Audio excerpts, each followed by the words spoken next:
ইলিশ মাছ বাজারে পাওয়া যাচ্ছিলো, নিয়ে এসেছি। আর এই যে ছোটো ছোটো বেগুন নিয়ে এসেছি, খুব উঠেছে এখন এই বেগুনগুলো। আর ঝিঙে দিয়ে বেগুন দিয়ে পাতলা ইলিশ মাছের ঝোল কীভাবে করছি দেখো। প্রথমে আমি কড়াইতে তেল বসিয়ে দিয়েছি, সর্ষের তেল। এরপরে আমি মাছগুলো ভালো করে ভেজে নেবো, তারপরে কালো জিরে ফোড়ন দেবো। দেখতে থাকো, মাছগুলো আমি ভেজে নেবো।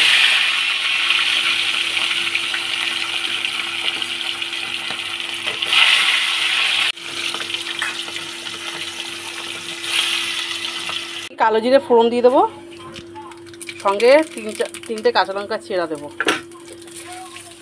সরে জানো, এরপরে কেটে রাখা বেগুন আর ঝিঙেটাও দিয়ে দেবো।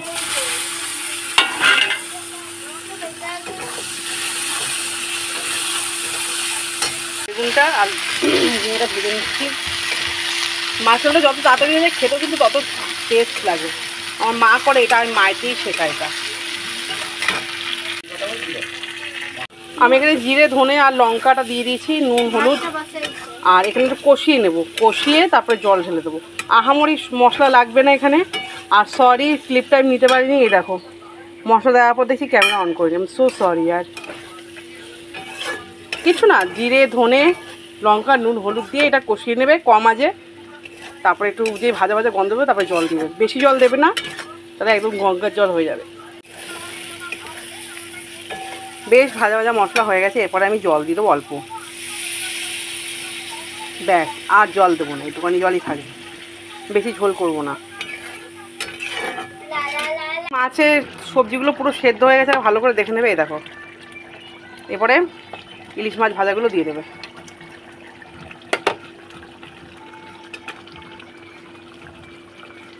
এই সময় তোমরা তোমাদের নুন দেখে নিও, স্বাদ যদি নুন লাগে দেবে, নয়তো না দেবে।